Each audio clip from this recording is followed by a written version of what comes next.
Welcome to First Star Let's Chat, an athletic therapy podcast. I'm your host, James Gardner, certified athletic therapist, certified strength and conditioning specialist, yoga instructor, human being. This platform, for the pros, by the pros, anybody in the performance space, and beyond. Welcome here to share in the stories of professionals, experiences, journeys, learning along the way. It's a platform to connect, to network, and to be a part of a community that cares, with conversations that matter, experiences that resonate, and generate ideas, thought-provoking, organic dialogue, passionate pros. Brought to you as always by First Star Therapy, Mobility Tape, Epic, and Benchmark Athletics, in association with the Canadian Athletic Therapists Association. It's First Star Let's Chat, an athletic therapy podcast. Thanks for being here. Thank you for being a part of it.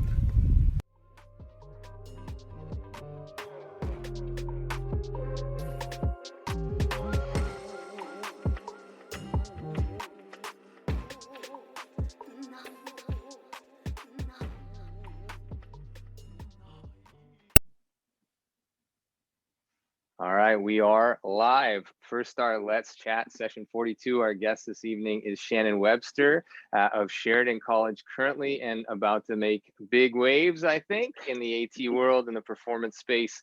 Session 42, Sunday night, Thanksgiving here in Canada. So wishing everybody a happy Thanksgiving. Thank you, Shannon, for making time to be on here this evening and putting down all the things I'm sure that were going on earlier in the day. And for everybody who's here live, thank you for taking the time out of your evening to join us here live. We have a couple of people just signing in here late, but nevertheless making it to the party. So let's go through the ground rules first. Our primary sponsor is Mobility Tape, the only heat-activated kinesiology tape on the market. Anybody who hasn't tried the product, please feel free to reach out to myself, reach out to Jay at Mobility Tape. If you wish to try the product, talk about the product, challenge the product, or just learn about the product, we're happy to answer any and all questions that you have regarding that. Jay was on a couple weeks ago, great guest, great friend, colleague. He actually came out to our practitioners retreat and instructed a little bit on the product, and just a great addition to the First Star team in terms of sponsoring this Let's Chat podcast Zoomcast. Official rules. You're here, you're live. If you have any questions, feel free to type them in the chat box, or unmute yourself at a good time and ask Shannon, ask myself. We are more than happy to be open to anything that you may have that is within reason.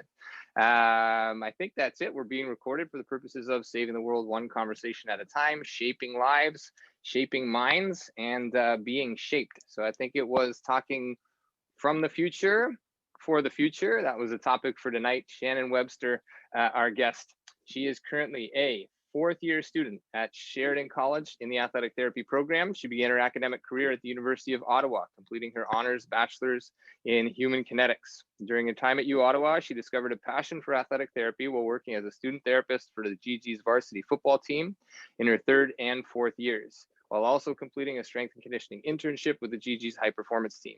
We'll come back to that because I think that overlap is massive, and to have that during your undergrad, I'm sure has shaped where you're at and will shape where you're going. And I'd love to dig in on that one too. So just remind me if we don't get to it. During her time at Sheridan, Shannon has been fortunate to gain valuable hands-on experience through field placement courses. In second year, she was a student AT with Centennial College men's and women's basketball. And in third year, the student AT with the University of Guelph football team and women's volleyball team. She's fed her passion through many volunteer opportunities, including Team Ontario Football, the Toronto Waterfront Marathon, and the PCA Cheerleading Championship. Shannon also houses some extremely impressive educational highlights, including a remote internship this past summer with the University of Ottawa, the Dr. Michael Rearson Award of Excellence from Sheridan College 2020, University of Guelph Women's OUA Bronze Medalist in 2020 as well, and the Centennial College Student Athletic Therapist of the Year in 2019, a career you could hang your hat on, but why stop there? Just keep going, Shannon. Thanks for being here. Thank you so much for having me. I'm super excited for tonight and super grateful for this opportunity, and just excited to have this chat and see where things go. Awesome. No, it's great to have you. I think I was probably I was probably the most nervous in preparing for this one, just to see, the landscape is very different these days for students, Yeah, right? In AT, in any walk of life at this point in time. So let's start out with your experience at the University of Ottawa. So how did absolutely. you come about sort of finding AT? Sort of walk us Hmm. through that. And I think that's always massive because everybody's story is a little bit different. There's always cool connections to other people, and sometimes it sparks some things in us old guys who have been in it a while, and sort of ignites why we're doing what we're doing. So yeah, let's start there, and then we'll work our way forward. Yeah, absolutely. Sounds good. So, essentially, starting my career at U Ottawa, I had remembered that whenever I was in high school, people would say, "Oh, what do you want to do when you grow up?" I always can remember saying, "Well, I want to work with sports teams, and I want to work with rehab, and maybe travel, and that type of thing." Essentially, what AT is, but I didn't necessarily know that AT was a profession in itself. So, went to University of Ottawa for human kinetics. And in my time there, a close friend of mine, he was a student trainer with the men's hockey team. Okay. And so at U Ottawa, you had to take a course, which was a third-year course that was called Prevention and Care of Athletic Injuries. And this was essentially the course that enabled you to then apply for the position as a student therapist. So that was a course that I had already decided to take in second year as an elective, because it was something that I was super interested in. Yeah. And then from there, I was through seeing his experience with the hockey team and kind of knowing myself that that was an area that I thought was super exciting and something that I wanted to get into myself. I applied for the position and went through the interview process and was selected to do the course. So at U Ottawa, Chrissy, the head athletic therapist there at the time, she made the course where it was a essentially 12-week training course that you took along with your second semester course load. And then the following year, I should say, you were then a student athletic therapist for one of the varsity teams. Yeah. So yeah, so I was able to do that in second year, which then allowed me, because typically most students would do that class in their third year. So then they would be a student therapist in fourth year and then kind of move on. But doing that in second year, I was kind of fortunate enough to be able to be with the football team for 2 years, and then also work in the clinic in the winter semester, right from the beginning, kind of doing the training course and then starting up, especially with the football team, is kind of just when I absolutely fell in love, and I knew just couldn't picture myself doing anything else. So that's when I definitely knew, like, kind of like full on after third year with the football team, kind of directed my courses and my preparation towards pursuing athletic therapy after I graduated from U Ottawa. And so in that kind of journey, my mindset at first graduating from U Ottawa, I didn't want to do another 4 years of school. So I kind of had my sight set. I was going to go to Mount Royal. I was going to do the 2-year accreditation certificate, and I was going to be an athletic therapist, and life was going to be great. So I didn't apply after completing my degree at U Ottawa. I didn't apply to any other schools. I only applied to Mount Royal, which was very arrogant of me, not having a plan B. And I didn't get in. I didn't get in. And I remember emailing the program coordinator, just kind of asking for next year, like, what could I kind of do in terms of grades? And he suggested, well, next year, instead of applying to the 2-year accreditation program, apply to the full bachelor's.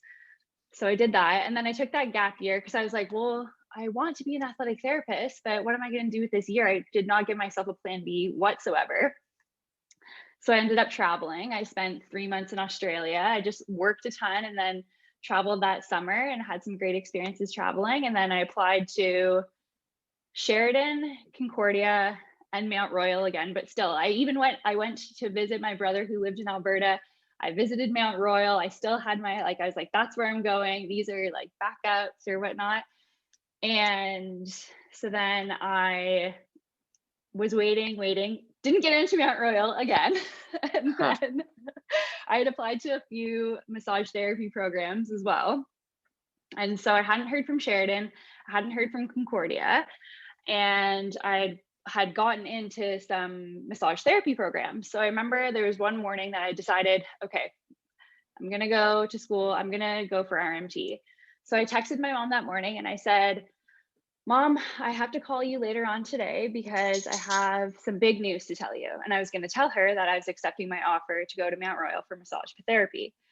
And so I remember that night before I called her, I thought, well, I'll check my Ontario colleges one last time. And I checked that night before I called my mom to tell her I was going to accept my offer at Mount Royal for massage therapy. Mm-hmm. And I had gotten into Sheridan. Nice. This is like timing. Yeah. This is beautiful. Yeah. I don't know if we're starting a trend here, but I think last week we had Miles Coldwell on, who was also denied entry initially to Mount Royal. So maybe we're starting a trend here. I don't know what that is, but it sounds no, it just sounds like your no plan B turned into a nice little plan A though. Keep going. That's great. Yeah, absolutely. Exactly that. When I listened to Miles' story, I was like, well, I can resonate with that. That's for sure. But no, I definitely think that it was definitely a timing thing. And now looking back, I do very much, now that I'm at Sheridan and I've had, like I said, like the experiences that I've been so fortunate to have and relationships that I've kind of built there, it's been incredible. So my time at Sheridan, first year, do you kind of want me to get into kind of like what the program looks like, or? Sure. Yeah. No, just take us through your experience, and then I think maybe I'll jump in as we get into sort of third and fourth year, and really let's take a look at like how the pandemic has shifted things for you guys as well. Absolutely. Sounds good. But yeah, no, take us through Sheridan. Absolutely. So so my time at Sheridan, first year, we don't have any placements, so that was kind of a year that I figured out, because I think that the biggest thing that I got from U Ottawa was just learning a lot how my study habits were, how I learned best. And so then moving forward into Sheridan, I was kind of able to take that first year to kind of get my bearings and really just let myself be completely like absorbed in school and just really figure out my habits and how I was going to succeed there. And so first year was definitely a year where I was definitely very active, working out a lot, and then just kind of, because of my previous experiences at the University of Ottawa, I was kind of able to pick up volunteer opportunities on the side. So that's kind of when I did the cheerleading championships or just little field coverage type things that I could get my hands on. I kind of was always looking for those opportunities, or Sheridan they really do a really great job of posting volunteer opportunities for students. So the Toronto Waterfront Marathon was always one.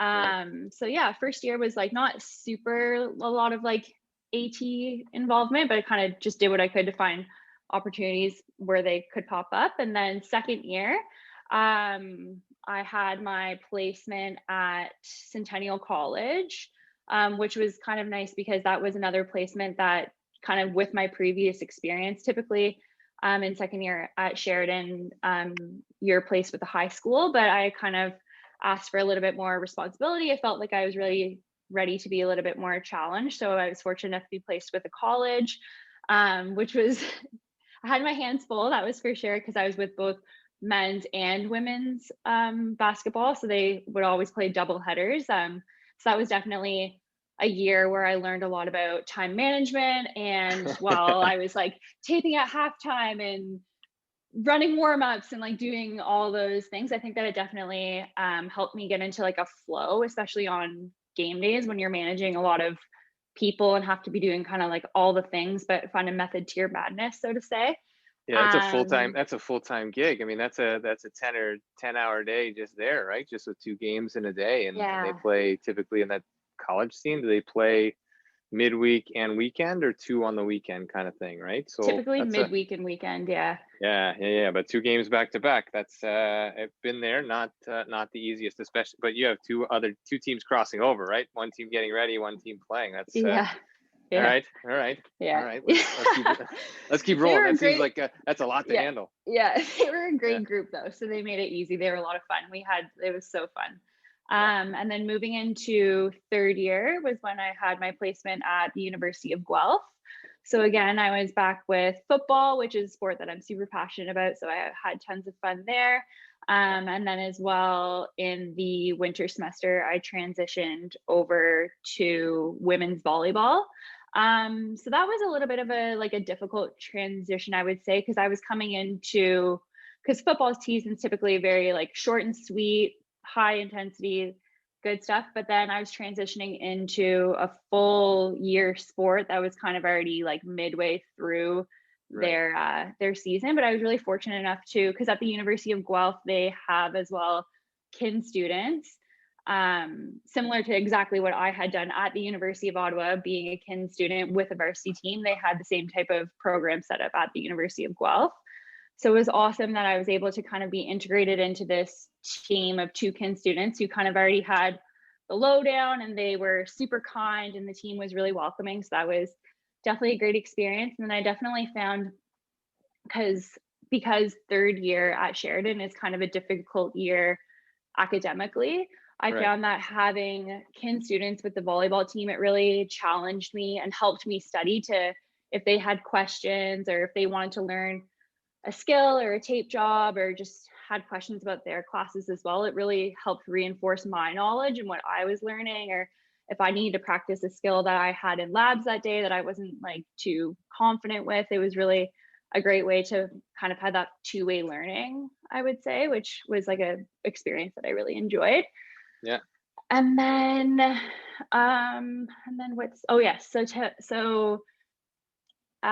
typically at Sheridan, we have a third year internship that is in the summer. So we kind of all as a class were had our internships kind of solidified, and we're all gearing up to be doing that. And then that's kind of when COVID decided to come rain on all of our parades, but that's That's right. okay. And so Yeah. that was back in March. And then that's Yeah. when we had finished our semester online after the school was closed.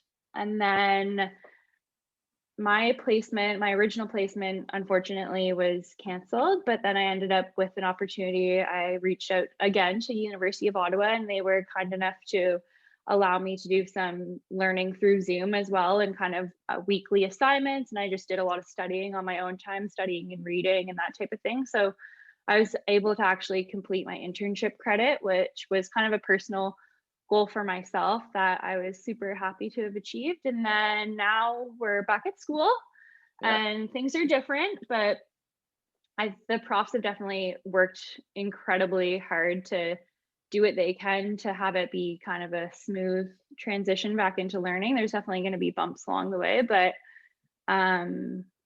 this week I had my placement for fourth year approved, and so I was able to go there on Tuesday.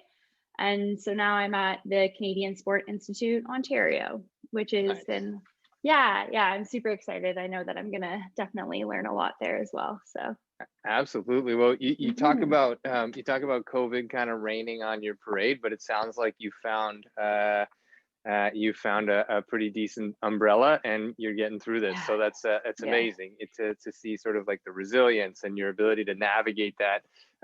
I'm sure your profs are helping where they can, but having somebody with your experience and your depth already coming into the program, like there's a variance in Sheridan, right? In terms of some people have finished Hmm. an undergrad, some people might be coming out of college or just out of high school, even right into the AT program.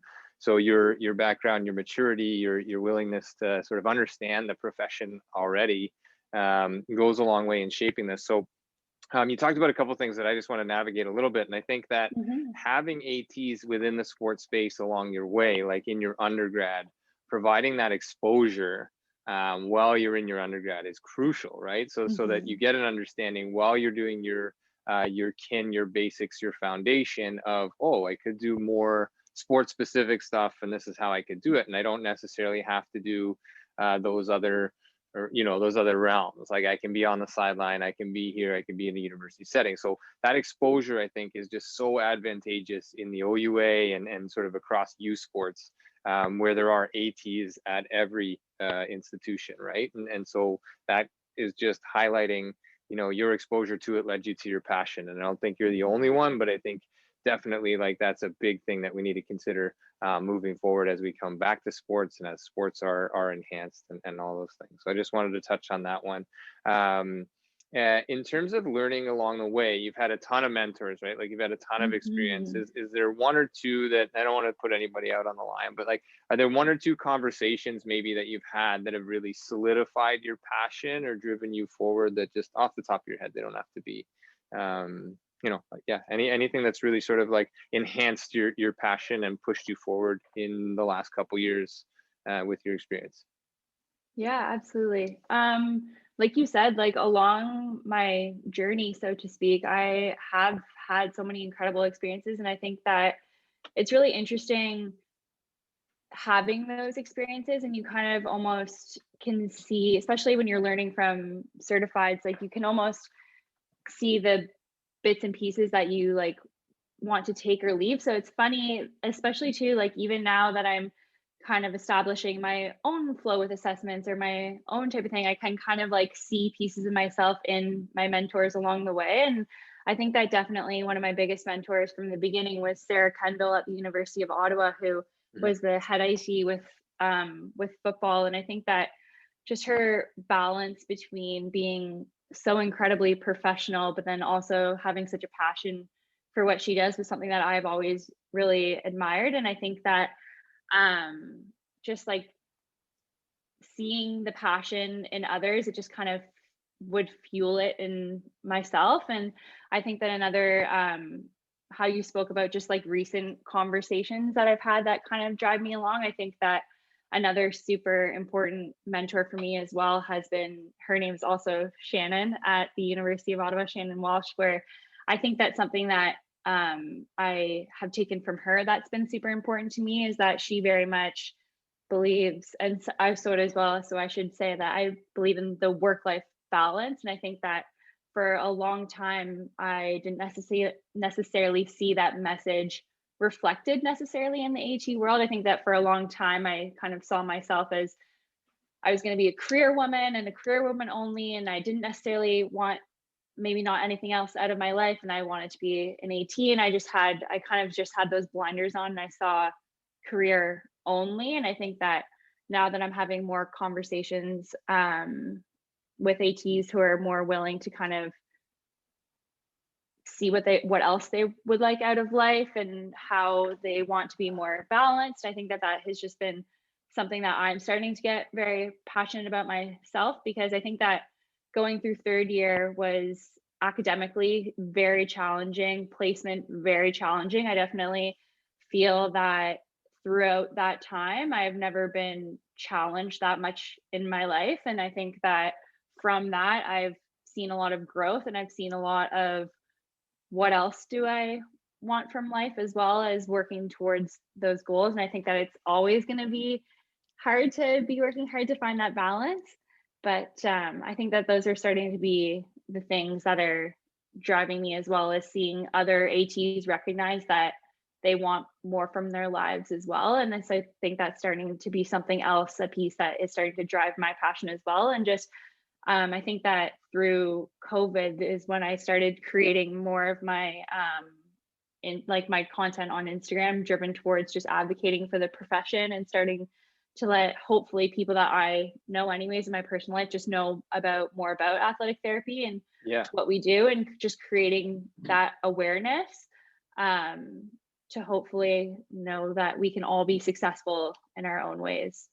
Absolutely, and some really good stuff. And I love that you're finding this while you're still in school.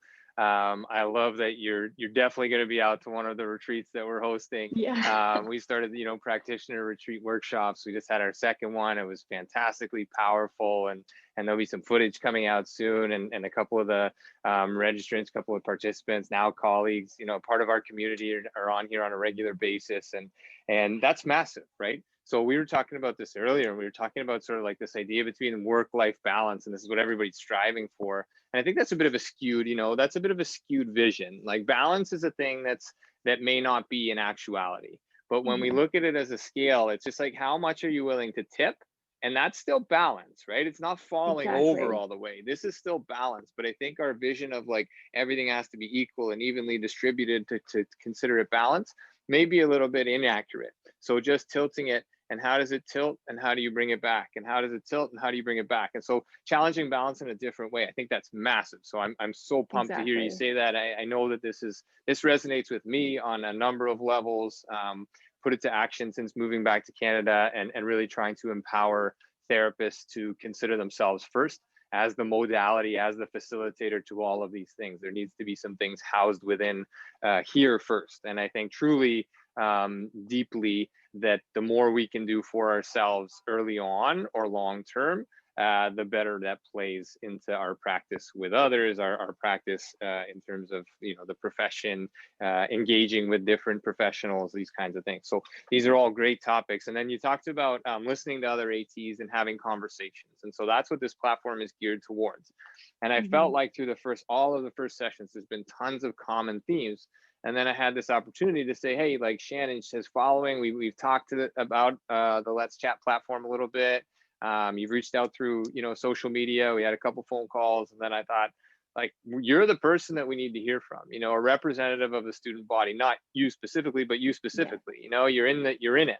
And so if there's anything that you feel like therapists out there need to hear from students as it comes to you, I don't want to put you on the spot, but as it comes to you through our conversation, like, just keep delivering your message, because it's important for those of us that have been out for a while to tune in, and I'm a big believer in non-complacency in professional life. Not just getting to a point and then plateauing, but actually continually learning, continually evolving. And one of the things is to keep a pulse as to what's going on with the newest or the latest or the future of the profession, right? So it's amazing to have you on, and I've already made like a ton of notes here just listening to you, and it's amazing to sort of be able to go back and forth on this stuff. You talked about Mount Royal, Sheridan, and Concordia. And for those that aren't familiar, there are 8 schools in Canada that offer athletic therapy, and we would all encourage you to look at what 8 schools those are and jump on board. But you're at Sheridan. There's a ton of great people at Sheridan, including I think Julie signed in here. So Julie Dixon's on here live watching you. So just mind your P's and Q's. And you talked about accessibility and having conversation, and a previous guest and I connected sort of through Julie, Greg Lothian, who was on and talking about his model and retainer model in Montreal. And then we started talking, and him and I started grinding the wheels on a little project that we ended up sort of rolling out through Julie and I think your class, right, where Greg came and spoke about some of the opportunities in AT. So there are typically 3 things that we learn about in school, and I talked to Miles about this last week because he's a little younger than I am, and I'm going back to my days in school. And there is own your own clinic, work with a pro team, or take Julie's job. And these are your 3 options for Exactly. AT. But I think that you see the light a little bit here. You see the space in between and filling those gaps. So do you have a vision of where you want to go? Or is not to say that if you choose one of those 3 things, that's a bad thing, but are you starting to navigate the space in between those 3 things as opposed to just seeing those 3 things? I think that's my main question that I want to ask as many students as possible. Is that something that's realistic to you now in terms of, like, as you approach the end of your school career and move into the profession, that there are options out there, maybe not jobs prescribed, but work? No, absolutely. Absolutely. And I think that has been kind of how you spoke about how Julie had Greg come in and speak with our class. I think that it is something that they are doing an excellent job with at Sheridan, especially Yeah, fantastic. next semester with our current trends class, we'll have Ashley come in and speak to us about kind of her take on the business of AT, where they give us a little bit of knowledge and background into that. But yeah, I think that it's definitely one of those things that I'm opening my eyes more to, because coming from a football background, I think that is something that I've definitely along the way oriented myself in my future direction more towards. But I think that kind of connecting back to the point of recognizing that I do want to have more of that.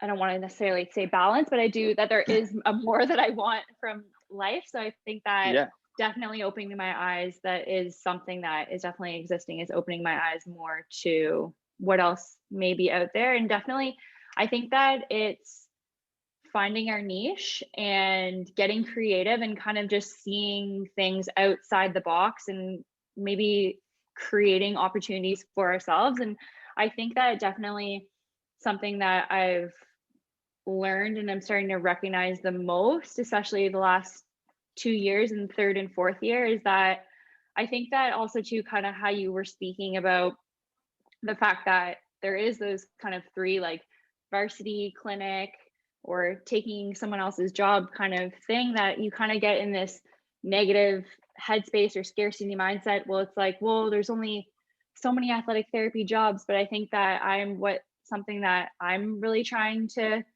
promote, or at least believe in for myself, is the fact that I really do feel strongly about, I think all of us as athletic therapy students, if we do are able to find our niche, I do truly believe that there's success out there for all of us. And just if one person is successful, that doesn't mean that the next person can't be. I really do truly believe that we'll all find success in our own ways. It's just, it's going to be a lot of work. And I think that that's one thing that I've enjoyed the most about listening to these sessions, is the fact that no one's path has been direct to necessarily where they wanted to be. A lot of ATs have a different path to the way they got there, and it can be very unconventional. But every experience you have, you take something, bits and pieces from those experiences. And I think that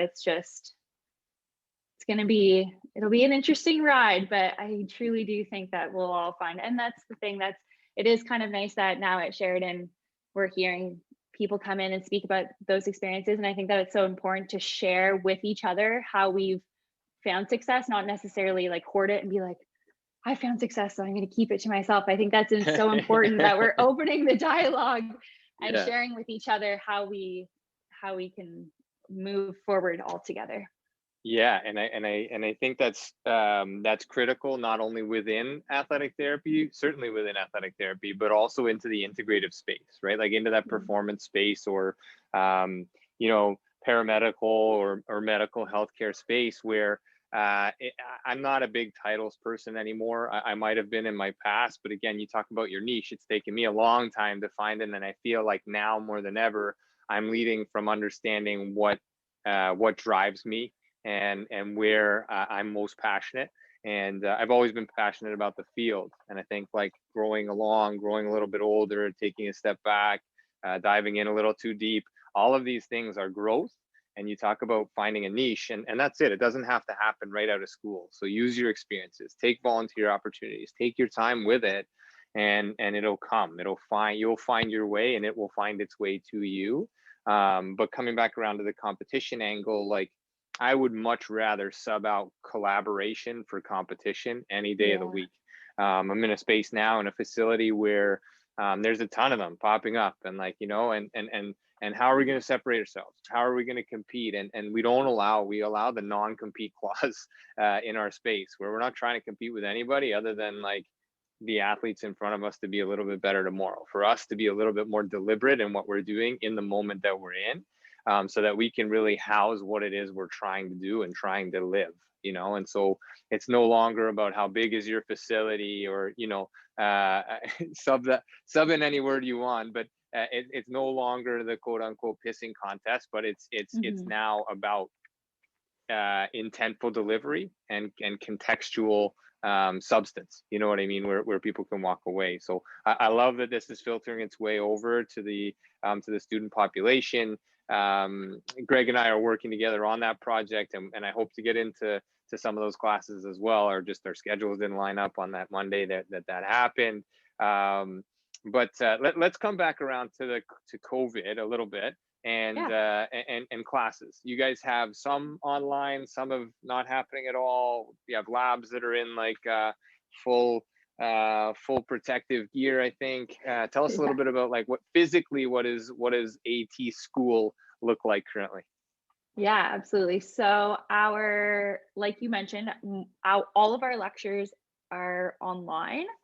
And then we do have our labs in person. So currently in fourth year, right now we have assessment an assessment and rehab lab, as well as biomechanics lab, and our emergency conditions advanced laboratory. So yeah, like you mentioned, we're full on in masks and shields. We have to do a health questionnaire, like a screening questionnaire before we enter the campus and show our student cards, and then we're able to go into lab. They're reduced numbers. So typically a lab at Sheridan would have maybe 14 students, whereas now they're condensed to 6 or 7 students. Yep. They're 2-hour labs, and then there is, for some students, a break between labs. So they've established what they're calling breakout rooms. So it's essentially just lecture halls or classrooms that they've designated for us to be in or study or take a break or have a meal while we're between classes, so that we're not loitering around. It's like Zoom gone into real life. Pretty much. Yeah, you're in a Zoom meeting, or else you just go into one of those breakout rooms and just kind of hang out and hope the teacher doesn't show up. Yeah, nice. Okay, yeah. Yeah. And so how bizarre is it in the labs? Is it okay? Have you guys made the adjustment in terms of like the PPE and like the mask, and like I'm sure it's like, I just keep picturing ET, you know, I don't know, you might be before your time, but the movie ET, when they had everybody was in the masks and they had the tunnels, and ET was, anyway, keep going. No worries. Yeah, it's definitely an adjustment. It's definitely, especially when you're learning certain skills. I remember even just learning the TMJ rule outs, and they're kind of explaining things like, if your lab partner weren't wearing a mask and a shield, this is how you would do it, but you have to respect not touching their mask. So we're going to do it this way. And it's just kind of making those adjustments on the fly. That has been one of those things. And essentially, yeah, I think that it's kind of hard as a student, especially in our last year. I think that a common theme is that sometimes we have been getting just a little bit discouraged, because in a sense that you feel like you're missing out, or you feel, because a lot of my classmates as well aren't at placement. So I think that it's one of those things that there is an element of worrying that we're going to lose our hands-on skills. I don't want to necessarily speak for my classmates. I can only speak to my own experience, but I think that there is an element of that kind of worry, or you want to be doing more practicing, or just getting your hands and on people and feeling different special tests and all that type of thing. It's a very practical profession. So I think that one of the things that I'm trying to take comfort in and just tell myself is that for me, athletic therapy is, I've dedicated myself to now, as an athletic therapist, I'm going to be a lifelong learner. And even if it weren't for COVID, I wouldn't be graduating with necessarily all the skills that I'm going to need for my athletic therapy career. I'm always going to be learning.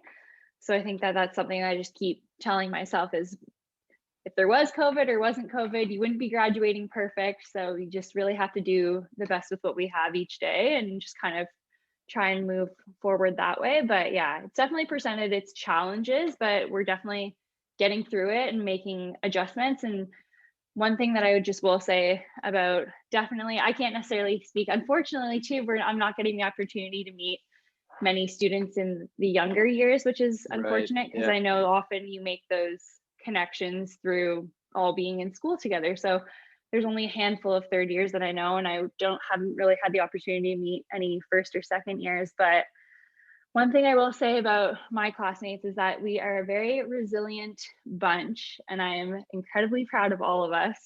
We've been through it, that's for sure. Our first year when we were at the college, we had a strike. So now that we've been through that and COVID, it's been quite the time. But no, just making adjustments. Yeah, and you're on the ground, and so like I think old guys like me and some others, we're gonna have to lean on you guys in terms of like how things look and how things feel, because COVID is gonna shift everything, right? I'm in a space where manual therapy is certainly top on my priority, but I've also navigated enough that I can continue to impact through movement and through non-hands-on movement, therapeutic, as well as what I'm sort of deeming like access work, giving people more access to themselves through various modalities of motion or load or whatever in a gym space. But there's a lot to be learned from it. And so you know, the people that are going to come out furthest ahead are those that are living it. And you guys you're at an advantage to some levels. Certainly there are some things that you're going to miss out on, but I think you nailed it right on the head, right? Like, you're not coming out perfect. You're not coming out knowing your niche. There's not too many people that come right out of school and say, look, I'm in the perfect place and I'm never going to change and everything's going to be perfect, because that's the non-teachable, right? Like, we got to constantly evolve. We got to constantly learn. And this pandemic, if nothing else, is teaching us that every 6 weeks or something new, right? Or every 4 weeks, or all of a sudden now you got to shut down for 28 days. And it's like, oh, does that break me or does that make me stronger, or is it somewhere in the middle? There's no, it's extremes. And so if we can navigate the middle space, and I think, again, coming back to some of your earlier points of like, you have resiliency amongst your classmates, but you also have the support of one another in that, and the support of your professors and your program directors and all the people there. And so hopefully out of all of this, it's a humane lesson more than anything else, that we raise each other up. We don't try, what is it? There's the crabs, right? There's a thing about crabs. There's different types of crabs, and they crawl up, and there's a certain type that hang down and help each other. And then there's another type that just crawl on top of one another and try to get to the top, and they just keep falling. But there's one type of crab that help each other climb, and they all get to the top together, and then they're living on the top of the cage, and it's bizarre. But anyway, so the thing I think that I'm coming around to is like, all of this experience is experience. And it can be negative, it can be positive, it can be somewhere in between, but all it is experience when it comes down to it. So good for you. I mean, your classmates, I read a lot of this stuff on Instagram and some posts when I announced that you were coming on. And I'm very grateful for having you and your classmates sort of paying attention to what's going on here, and navigating these conversations, and everybody picking it up on a podcast and YouTube now. It's really starting to gain some steam. And I think it begins with open and honest dialogue, right? Like, and for you as a student about to finish, there's some very real concerns, but there's also some great lessons for you to teach us and to bring with you. So don't use it as anything other than another step, right, towards whatever it is and wherever you're going. Another stone on your path, another patio stone that you're going to walk on. I think it's great, and I think you're doing an amazing job. I try to follow social media. I'm terrible at it, but I'm trying to house it and move along, and you're doing some really cool stuff. And I think you're posting some things about, like, even study breaks and working smarter, not harder. Like, there's some great stuff that you're posting, for not just for students, but for everybody, right? Like, at some point in the day, you need to take that 20 minutes. And we talk about it as just as simple as, like, 3 breaths can change your life. You know what I mean? Because if you don't take 3 breaths in a row, you're going to be in some trouble. But if you could take 3 breaths out when you're getting overwhelmed mentally, physically, whatever, step back and make a change. So what are you doing in terms of that space? Do you feel like that's an outlet for you, Instagram, or like your pauses and working smarter? What are some of your tips for students and other people when it comes to navigating your space? And I know it's your experience, and I respect that you would state that. But for you, what's working for you in terms of navigating that? Navigating taking the breaks, or the breaks, and like, what's working smarter for you these days through the pandemic? How are you sort of managing yourself? Yeah, so I think that something that I definitely have learned, and definitely in terms of studying, is sometimes for me personally, less is more. Like, I know from experience at U Ottawa, I would stay up till 4 a.m. at night studying and get still nothing done. But I think for me, very much at Sheridan, is, I guess it goes hand in hand with just being more passionate about what you're doing and why you're there. But I think that for me,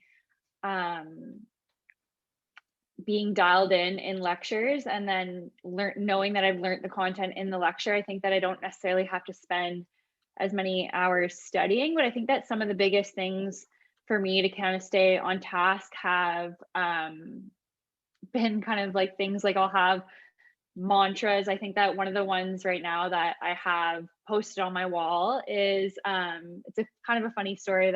So one of my close friends, he actually told me this story about one of the teams that he was working for.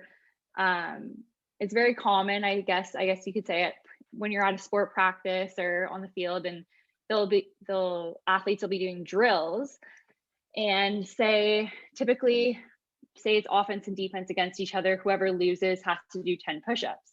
Well, this team's mentality was, no, the strong get stronger. So whoever wins the drill is who's going to be doing the push-ups, because the Nice. strong get stronger. So that kind of stuck with me. So I wrote in big block letters, the strong get stronger. And that's kind of what's on my wall right now. And so I think that's one of those things, kind of like you said, that sometimes if you just take a moment and take a breath, that's something that's really working for me, is kind of having that to go from. And I think definitely throughout all of COVID, I've kind of turned to definitely a lot more time in nature. So I'll take those times where even between lectures, I'll leave my apartment, go outside, take a walk, because typically we'll have a 10-minute break, say, between lectures. So I'll go out, just do a walk around. Also, too, with the platform that we have our lectures on, you're able to, you don't necessarily, because we don't go on camera, it's mostly all audio. So we also have the ability to, instead of calling in with our laptop, you can dial in with your cell phone. Oh, nice. So there's been times where I've dialed in with my cell phone, and you can kind of just be walking out and still listening to the lecture, but you've just called in on your phone. So that's been kind of a good alternate for me. And then I think just sometimes giving myself grace and not forcing it when something's not working, like knowing when to take those breaks for myself and just going for a 20-minute walk, then getting back on task, or setting, typically if I'm going to be doing focused work, I'll set a timer on my phone for 45 minutes, because that's typically the length of a lecture. I'll do solid focused work, phone face down, no distractions. And then I'll take that 10-15 minutes to myself. Those are just little things that I found work for me along the way. But I definitely think it's just, you don't have to be on 100% focused, dialed in for 5 hours straight. For me, it's really the compound effect, where it's like, if you can be hyper focused for 45 minutes for 3 or 4 times throughout the day, that'll compound into your 4 hours. Yeah. So that's just something that I kind of works for me, I find. But yeah, maximizing time and finding positive outlets, I think, real opportunity here in these times to do that, right? So a lot of people, myself included, like if there's something baked on the shelf, like I'll turn to that for 10 minutes and see how many cookies I can crush. But I know that going out and like getting on nature, getting in nature, getting out on a walk, something like this, sitting still, really checking in. If you can do that more often than not, you start gaining more access to that is you, and you start to tune in a little bit more, working for the self or on the self as you go along in subtle doses goes a long way in setting you up for success. And you talked about getting to nature, and it kind of reminded me to talk a little bit to the October resources. So on the website firststarttherapy.com, we just rolled over our fall resources. So there's some really great resources way outside of the box in terms of athletic therapy reading, but there's also some great textbooks that I've relied upon along the way. And as you talk about nature, there's a great book called The Nature Principle. And if you have any extra time, just start reading about the power of nature and how that actually affects everything that we do, the ability to get out. And as this light starts to shift and the sun starts to get a little bit less dense, we're getting into cooler weather, and now there's lots of excuses not to go outside. Like, this is when we need to make it a point to get outside, right? And feel the cold, and like feel the change of seasons, and be with it, because change, again, like this can only emphasize for us that change is what we need to do. We need to constantly evolve. And I think if we can sort of go with the seasons and let them lead us, we can understand that, spring doesn't really matter if it hasn't been winter before. It's just spring, and so kind of evolving that way. So yeah, so those resources are up. I encourage anybody to check those out. There's a ton of great reads out there. But the Nature Principle was one, just as you were talking about getting back into nature, that just jumped to the top of mind. This has been amazing. We're sort of getting close to the hour mark. I told you we'd be an hour, and I don't want to keep anybody any longer than that because it is Thanksgiving. So I'll just throw this out there right now. If anybody has any questions for Shannon or for myself that's here live, please feel free to jot them into the chat box, or just unmute yourself and have at it. This has been fantastic so far. I'm learning so much, and I quite literally, like, I'm scanning pages to go back because I want to touch on so many things that you've talked about already. Yeah, so just coming back, let's go back a little bit in terms of your experiences. There's been a ton of different sports, there's been a ton of different practitioners, and there's been a ton of different facilities, right? Like I'd imagine that you got to Guelph after their facility has been overhauled or partway through the overhaul. I don't know exactly where the timing was at. With varying facilities, have you noticed anything specific that jumps out to you, like these are things that I gotta have when I'm working with teams, or is it really come down to who's there and the people that are in the room? I definitely think that it comes down to people. I think that there's definitely that's the thing that when I was working at Guelph, it was a brand new stadium, and that was amazing. Obviously, working Mhm. football, that was something that was incredible. But it really is true. It really does come down to the people. I think also too one of the big things that I've taken away is just different things with how different ATs might decide to do their AAP or EAPs and just different things like that that have taken away. It's something that you recognize that like, I think that like maybe I would want to do this way. And I think that's kind of how I spoke earlier about taking bits and pieces. But I definitely do think that at the end of the day, when I like look back on my experiences, it's not like, well, I guess certain things are like certain modalities and those types of things, but I don't think that at the end of the day, when I look back on my experiences, I think of the things that I want in the future. I think of the qualities that I've taken from different people that I've worked with. Yeah. I think that is definitely something that's been bigger and of more importance to me, that's for sure. Spot on. I love it. Hey, question just came in. Let me field it first, and then I'll send it over to you for your Okay, student sounds good. experience. All right. Okay. It says, "Hey Shannon, I'm a second year AT student at Sheridan, and I'd love to hear any advice you have on reaching out to ATs and finding extra volunteer experiences." So before Shannon takes that one on, because she's done a great job with it, my advice would be, if you know where you want to go, or you have an idea of where you want to go, what realm you want to be in, find people in that realm. Listen to Let's Chat from session 1 to session 42. There will be somebody that resonates with you.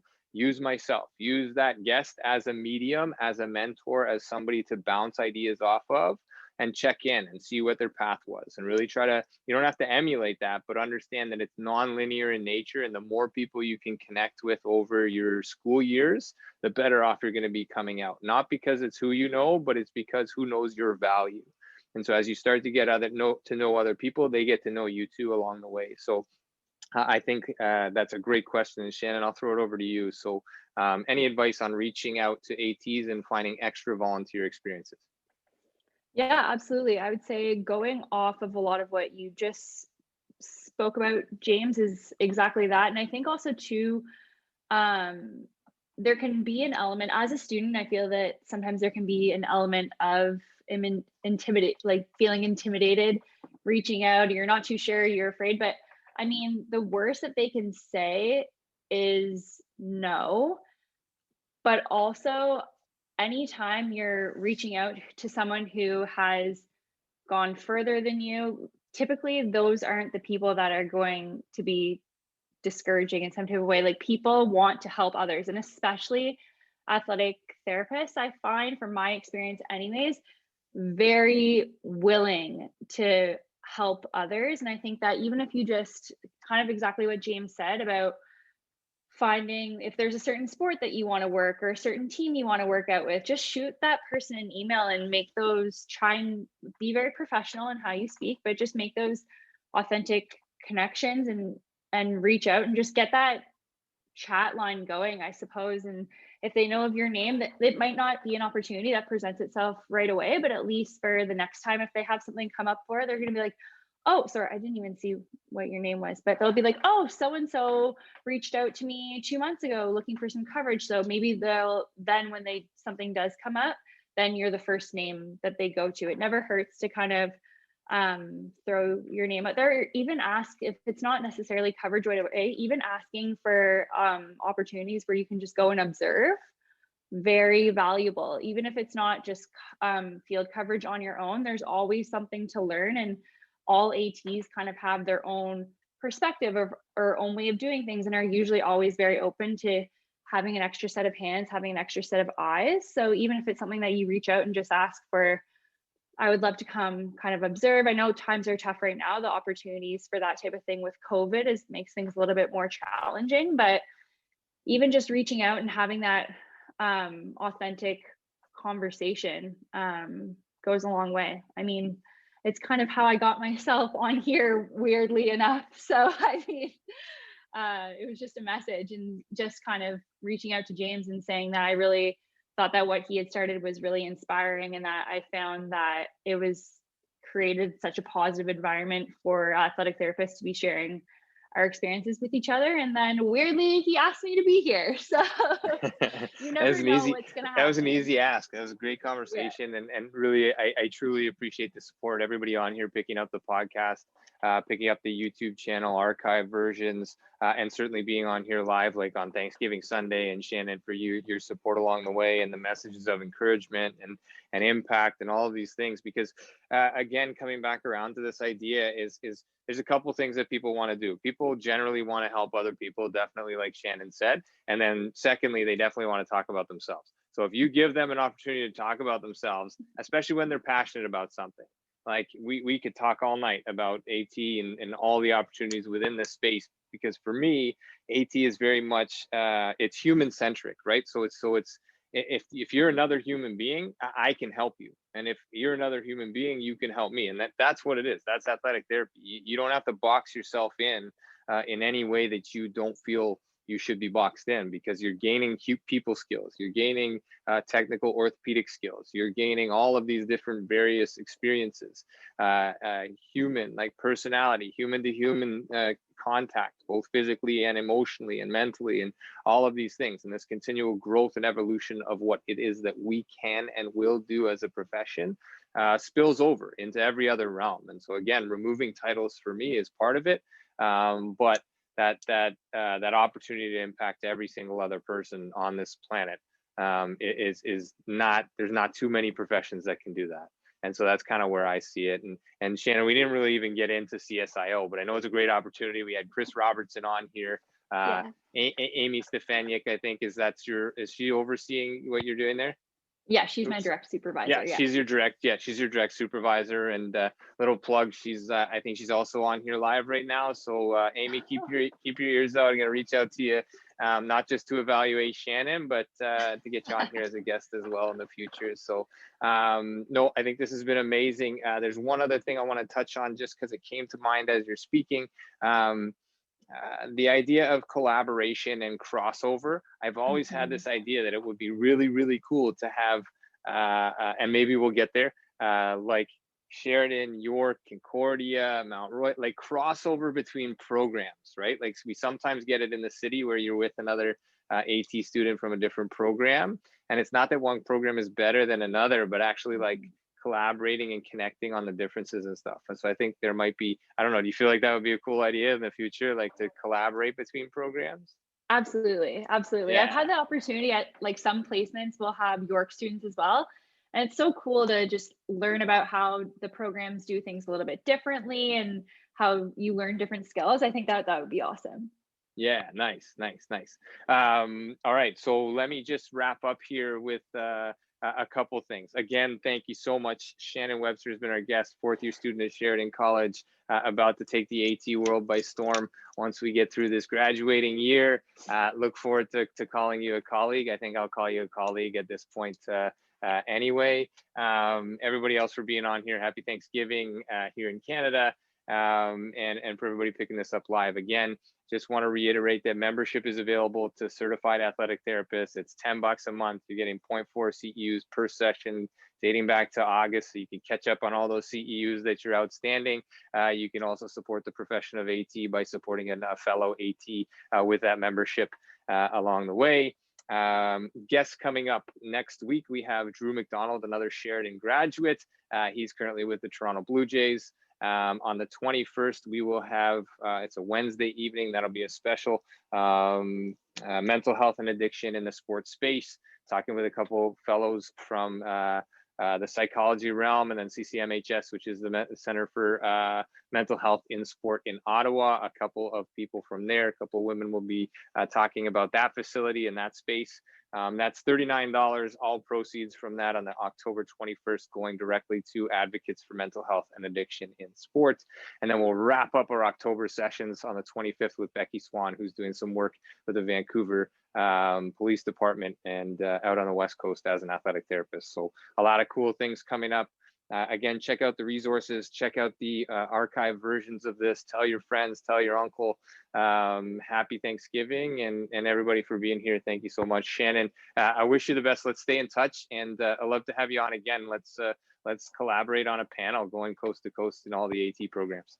Yes, absolutely. Let's do it. I would love that. And just thank you so much for your time tonight and everyone who joined. And I'm just, like I keep saying, super grateful for this opportunity. Yeah, thank you so much. We're grateful for having you. So, all right, well, wish you good night, everybody. I'll hang out for another 5 minutes for anybody wishing to stay on. But thank you so much. Happy Thanksgiving.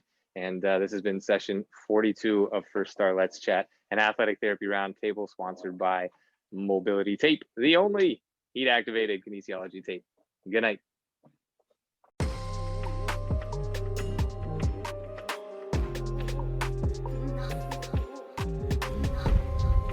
Thanks again for being here.